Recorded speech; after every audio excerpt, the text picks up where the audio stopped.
sebuah kelompok anak muda, Angga, Dina, Beni, dan Siska memutuskan untuk menjajal adrenalin dengan berkemah di hutan pinus alas Malang.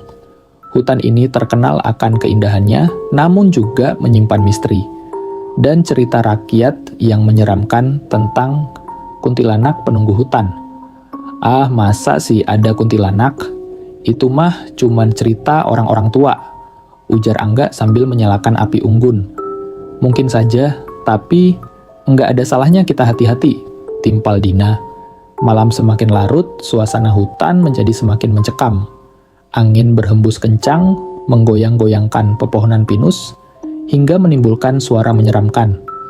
Tiba-tiba mereka mendengar suara tawa perempuan yang sangat merdu, namun terdengar begitu menyeramkan di tengah keheningan malam. "Itu suara siapa?" tanya Siska, suaranya gemetar. "Jangan-jangan itu kuntilanaknya," bisik Beni.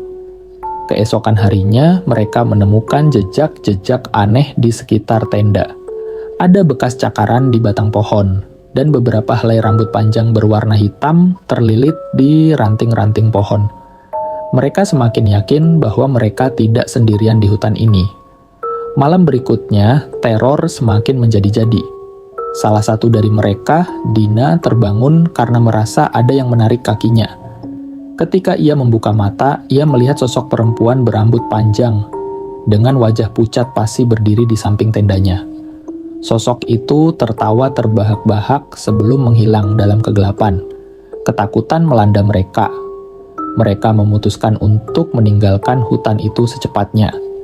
Namun, saat berusaha keluar dari hutan, mereka tersesat.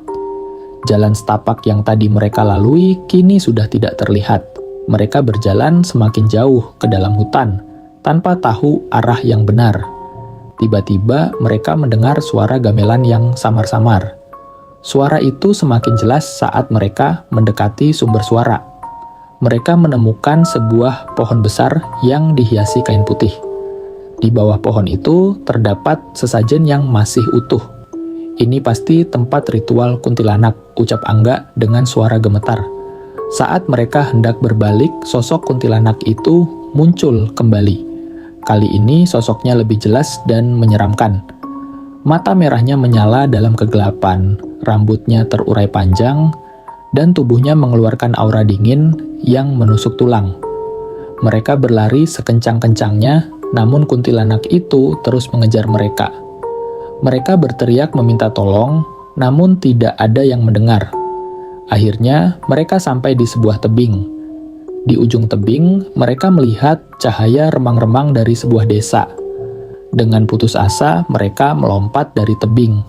Saat terbangun, mereka sudah berada di rumah sakit. Mereka selamat dari maut, namun trauma yang mereka alami akan sulit untuk dilupakan.